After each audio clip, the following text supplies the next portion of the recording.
ഈ കരുവാറ്റയിലെ കൊലപാതകം വല്ലാതെ നമ്മുടെ മനസ്സൊന്ന് ഇളക്കിക്കളഞ്ഞു കേട്ടോ. കൊച്ചു കുഞ്ഞുങ്ങളെ കാണുമ്പോൾ നമുക്കൊക്കെ ഉണ്ടായിരുന്ന ഒരു സ്നേഹവും വാത്സല്യവും ഒക്കെ ഭീതിയായിട്ട് വരുന്നു എന്നുള്ളത് ശരിയായ ഒന്നല്ല. Reporter breaking.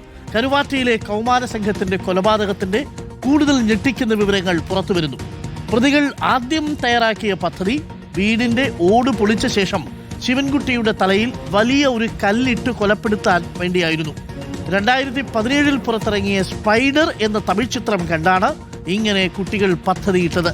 ഓടിന് താഴെ മച്ചു പാകിയിരുന്നതിനാൽ ആ പദ്ധതി പാളി. പിടിക്കപ്പെടില്ലെന്ന അമിത ആത്മവിശ്വാസത്തിൽ കൊലപാതകം ആസൂത്രണം ചെയ്ത ചാറ്റുകൾ മായ്ക്കാഞ്ഞത് പ്രതികൾക്ക് കുരുക്കായി മാറുകയായിരുന്നു. മനീഷ് മഹിപാലുണ്ട് കൂടുതൽ വിവരങ്ങളുമായി. മനീഷ് മഹിപാൽ, സിനിമ ഈ കുറ്റകൃത്യത്തിന് പിന്നിൽ ഒരു പ്രേരണയായിട്ടുണ്ടെന്ന് പോലീസ് സംശയിച്ചിരുന്നു. തമിഴ്നാട്ടിൽ ഇറങ്ങിയ സ്പൈഡർ എന്ന സിനിമയെ അനുകരിച്ചുകൊണ്ട് ഈ വയോധികന്റെ തലയിൽ കല്ലിട്ട് കൊല്ലാനായിരുന്നു ആദ്യത്തെ പദ്ധതി. പക്ഷേ അത് പാളി. പിന്നീട് വീണ്ടും ഒരു കൊലപാതകത്തിലേക്ക്. ആദ്യഘട്ടത്തിൽ ഈ പെൺകുട്ടി വന്ന് ഈ ആൺസുഹൃത്തിനോട് പറയുമ്പോൾ കൊലപാതകം ഏറ്റെടുക്കാനുള്ള ധൈര്യമൊന്നും അവൻ പ്രകടിപ്പിച്ചിരുന്നില്ല എന്നതാണ് മനസ്സിലാക്കുന്നത്. എന്തൊക്കെയാണ് കൂടുതൽ വിവരങ്ങൾ ഇപ്പോൾ പുറത്തു വരുന്നത് മനീഷ് മഹിപാൽ?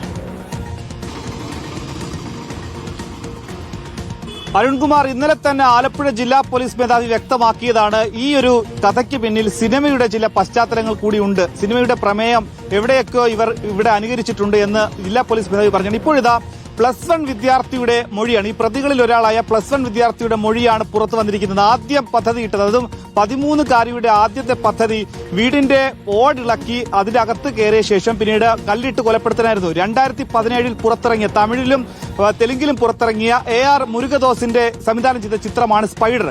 ആ സിനിമയിൽ ഒരു ബാലൻ ഇങ്ങനെ മുകളിൽ നിന്നും കല്ലിട്ട ആളുകളെ കൊല്ലുന്നതാണ് ആ ചിത്രത്തിന്റെ പ്രമേയം. ആ രീതിയിൽ തന്നെ കൊലപ്പെടുത്താനായിരുന്നു പദ്ധതി. അങ്ങനെ ശനിയാഴ്ച രാത്രി 9:30 അവിടെ എത്തിയ ശേഷം ഈ ശിവൻകുട്ടി ഉറങ്ങുന്നത് കാത്തിരുന്ന പ്രതികളിൽ, അതായത് കൗമാരക്കാർ പിന്നീട് പ്രതി ഉറങ്ങി എന്ന് മനസ്സിലാക്കി, അതായത് ലൈറ്റ് ഓഫ് ചെയ്തത് മനസ്സിലാക്കി ഏണി വെച്ചാണ്, അതായത് സമീപത്തുണ്ടായിരുന്ന ഏണി വെച്ച് മേൽക്കൂരയുടെ മുകളിൽ കയറുന്നു. അങ്ങനെ ഓടിട്ട മേൽക്കൂരയുടെ മുകൾ ഭാഗത്ത് കയറുന്നു. പക്ഷെ എല്ലാ ഭാഗവും ഓട് പൊളിച്ചു നോക്കുമ്പോൾ അവിടെ മച്ചുള്ളത് കൊണ്ട് ഇറങ്ങാൻ പറ്റിയില്ല. ഒരു ഭാഗത്ത് മാത്രം മച്ചില്ല, പക്ഷെ അവിടെ ഇറങ്ങാനും കഴിയുന്നില്ല.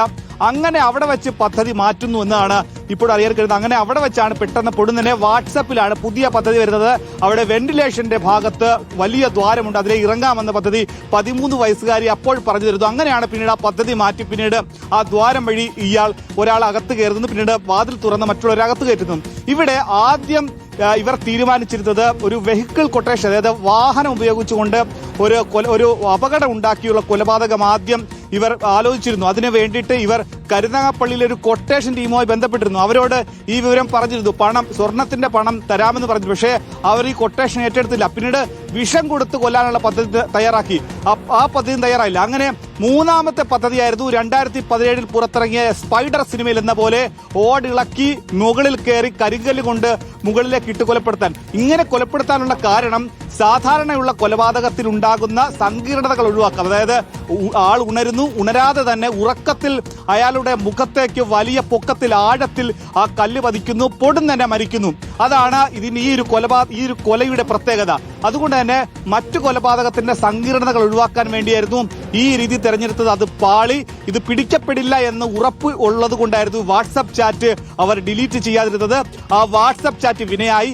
വാട്സപ്പ് ചാറ്റ് പുറത്തു വന്നത് 6.5 പവൻ സ്വർണമാണ് ഈ പ്രതികൾ കൈക്കലാക്കിയിരിക്കുന്നത്. ഒന്ന് ആലോചിച്ച് നോക്കൂ.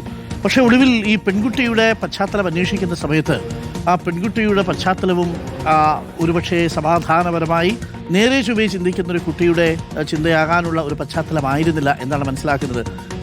ഈ കുട്ടിയുടെ അമ്മ രണ്ടാമതൊരു വിവാഹം കഴിച്ചിരുന്നു.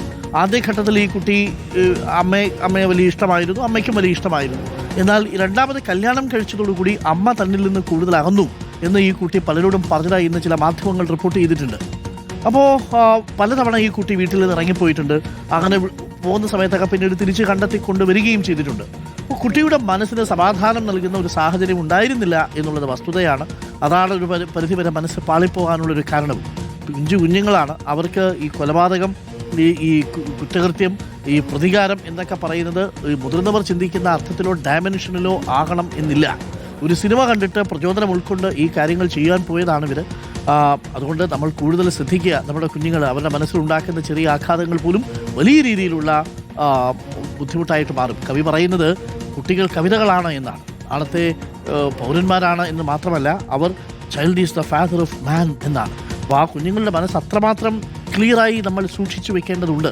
പക്ഷെ പലപ്പോഴും അത് സാധിക്കുന്നില്ല. ഒരു കണ്ണാടി പോലെ അത് ഉടഞ്ഞു പോകലാണ് പതിവ്.